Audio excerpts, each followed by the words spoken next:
You're listening to BFM 89.9, the business station. Good afternoon, it's The Bigger Picture and it's Meera Sivasudi. Aging is an unavoidable phenomenon and should be embraced rather than feared or avoided, especially when we talk about the health of our eyes. More than half of all sight loss is due to preventable causes. Our eyes, they say, are the windows of the soul, and now, with technological advances, this means that our eyes are rapidly becoming windows to our hearts, to our arteries, to our brain and our nerves as well. But how do we help make a great vision a reality for those of us past the first blush of youth? Is consultant ophthalmologist Dr. Lee Man Wai. Welcome to the show. Thank you very much, Meera. Pleasure to be here. Dr. Lee, many of us think that as we grow older, our eyesight is destined to deteriorate. Now, we talk about tired or old eyes as we are fated to have the gift of vision taken from us, simply because we have aged. Now, is there an element of truth that age-related processes can affect our eyesight, or is it something that we've done when we were younger that has affected us when we're older? Well, I think none of us can really escape the inevitability of getting older. And unlike, like all the other ailments that we all suffer from, the eyes will also suffer from age. I mean, I always tell my patients that, we are like a car. If you keep a car long enough, things will fall apart, and the eyes are no different. But having said that, like you said, technological advances have changed, and we are a lot more aware now, especially with the kind of information that's out there. So people are becoming more aware. And as doctors, it's always a challenge to get information out there. Mm-hmm. So, people, the public, are aware of the kind of problems that they may face early, so that they can then take steps to prevent any problems. So prevention is always better than cure. Right. As you mentioned, we're like a car, right? Yeah. But if you keep maintaining it well, you send it for your service and whatever, does that mean that, the life is longer? Yeah. For an example, for our eyes. Yes, of course. Like a car, if you maintain it well, it will last longer. Mm-hmm. So if we know how to look after ourselves, starting from as simple things as even a balanced diet, your eyes will benefit. Mm-hmm. And there's more and more studies about how nutrition plays an important role in specific eye diseases, particularly macular degeneration, where we know certain types of minerals and zinc and things like that are beneficial. And we know the harmful effects of smoking, and we now know smoking is directly related with worsening of conditions like macular degeneration. So we know the risk factors. As we know more and more about how these affect our eyes, then we should take steps to prevent them. Would you say that, treatment options, with all the wonderful treatment options that we have today, that there is no reason for our vision to worsen with time? Well, I think we haven't quite got there yet. That's the holy grail, really, of medicine, to actually prevent or reverse aging even. So a lot of research going into how we can actually treat these age-related ailments, but I can't go as far to say that, our vision will not worsen with time. It will. Mm-hmm. But there are many things that we can do to make sure that should anyone develop any potentially preventable blinding causes, then they are dealt with as soon as possible to prevent complications. Mm-hmm. Yeah. Do genes influence the health of your eyes? Unfortunately, yes, they do. It does? Yes, of course it does. I think if you look at the demographics of the kind of diseases you get in different populations around the world, different people will have different types of disease. Like in Malaysia, the leading blindness cause is still cataracts. You'll find that in the third world, so to speak, the other countries, cataract is a big problem. But if you talk about the more developed nations, talk about Europe, you talk about America, these are becoming less and less potentially leading causes. And in fact, the leading cause of blindness in the developed country is actually macular degeneration. Right, not really cataract as it is here. Yeah. So the patterns have changed, and genetics play a big role. Right. What did they do to address this whole issue of cataracts? Well, cataracts is a very preventable cause of blindness because it's actually done with, a lot of people regard it as a very straightforward minor surgery, but I like to think that it's still a surgery. It's actually been still being perfected. It's not perfect surgery, but it's been perfected to the point now where actually you can do a very quick and routine operation for someone with a very bad cataract, and they'll recover very quickly. Mm-hmm. So I think you have to applaud all the efforts around the world, particularly in the third world countries where a lot of pioneers have put a lot of efforts into getting cataract surgery out there. to the public who are suffering. And there's still a lot of work to be done, but that's a big thing. And cataracts come about as a result of the aging process of our lenses. Yes, correct. So again, it goes back to age is inevitable. So you and I will get cataracts at some point. No one's developed a magic pill to stop that yet. So surgery is still the way forward.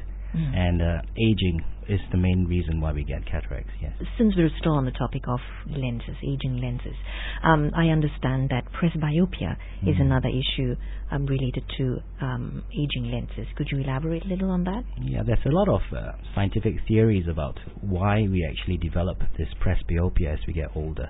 And having now myself approaching that age, I find that it is a nuisance. And what happens actually is, one theory says that the lens actually loses its ability to change shape because it gets harder.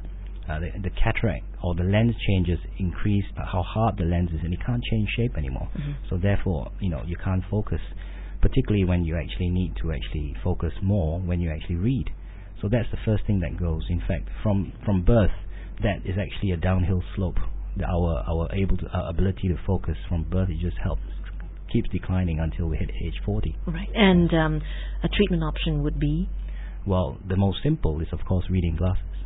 Which none of us want to wear. No, because it doesn't look good. Presbyopia hits people who have never worn glasses before, am I correct? Correct, yes. It hits everyone. And those who have never worn glasses before will be particularly burdened by the fact that now they can't read their SMSs, they can't see the computer, and they need reading glasses, which is a nuisance. So options are surgical if you don't want glasses. Okay. And refractive surgery, you've heard about LASIK, you've heard about all sorts of laser. And in fact, now there are a lot of new platforms that can be able to treat presbyopia to actually allow people the spectacle freedom that they desire. Okay. The next area of the eye we're moving into is the cornea. I understand the surface of the cornea gets affected as we age. Could you explain the function of the cornea first? Yeah, the cornea, it's full of nerves, so it's a very sensitive part of our eye. And together with the actual tear film that we actually have that coats the eye, and the surface cells and the lids and everything, they play an important role in protecting the eye. So the ocular surface helps to lubricate and protect the eye. At the same time, it actually creates a very clear medium for us to look through. So the cornea is like a window, so it needs to be clear, and the tears help to keep it clear, and like a window wiper really, with with the water that cleans it periodically. Right. So as we get older, tear production is affected, tear drainage is affected, and that balance is lost, and sometimes we get dry eyes. So a very common complaint is, now that we spend a lot of time on the computer or reading, after a while we just feel we have to close our eyes, and we just feel tired because the eyes are dry. Okay. And I've read that there are more nerve endings in the cornea than anywhere else in the body. Now you can argue that yes, that's potentially true. I can think of other places where it's very sensitive, but yes, the cornea has a lot of nerve endings which are sensitive to touch. But having said that, we do a lot of our surgeries nowadays by just simply putting eye drops to numb those corneal nerves, and do them quite routinely, even cataract surgery. Right. We have a question from Puspa who's asking, I am 32 years old suffering from dry eyes. Can I undergo LASIK? Yes. What are the risks? Sure. Well, LASIK, people do it, it's a choice. So people do it because they want to be free from the glasses. And the risks involved are minimal. Dry eyes is one of the things that we always tell the LASIK or the potential LASIK patients that they will suffer from after surgery. Why? Because the surgery itself will cut some of the corneal nerves, and that will cause dryness. Having said that, it depends on how bad your dry eyes are.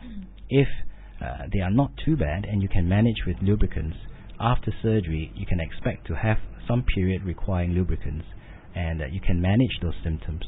If you have very severe dry eye, there are even patients after that still opt for their surgery, having known the risks of having severe dry eye, that they will then end up needing eye drops to manage their symptoms afterwards. Okay. In relation to the cornea and the surface of the cornea being affected, dry eyes is one problem. Are there other eye-related problems as a result of the cornea not being, in the same shape that it used to be? Yeah. Well, obviously the cornea is, like I said, a very sensitive tissue of the eye. So with age, we also lose a bit of the sensitivity. So when we lose the sensitivity, particularly for those of us who also develop other systemic problems like diabetes and things like that, so you'll end up being a little bit more prone to minor injuries or minor cuts on the eye or something that goes in. You may not feel it so much, so your protective mechanisms don't kick in that well. So you might end up with infections and things like that. There is a potential for that. But by and large, the risks are much greater if someone has diabetes, because their healing and their sensitivities are affected. Okay, so that's the cornea. Is there anything else for the cornea? That's it. Well, that's a lot more for the cornea than any part of the eye, but I don't think we could cover it. Yeah, common stuff. When we come back, we will look at the retina and the optic nerve. If you have a question for Dr. Lee, do text us on 016-201-9000, or you can tweet us on BFM Radio. You're listening to BFM 89.9. The business station. Good evening, it's The Bigger Picture and I'm Mira Sivasodi. Dr. Lee Man Wai in the studio with us, consultant ophthalmologist. We're talking about your eye health as you age. Now, Dr. Lee, we were talking about our lenses and our cornea. Now we're going to attack our retina and the optic nerve. Now, these can deteriorate as well, leading to even blinding conditions, I understand. Can you explain a little bit about the retina and the optic nerve and its functions and how it deteriorates? Sure. Well, I like to always give the analogy of thinking about the eye like a camera.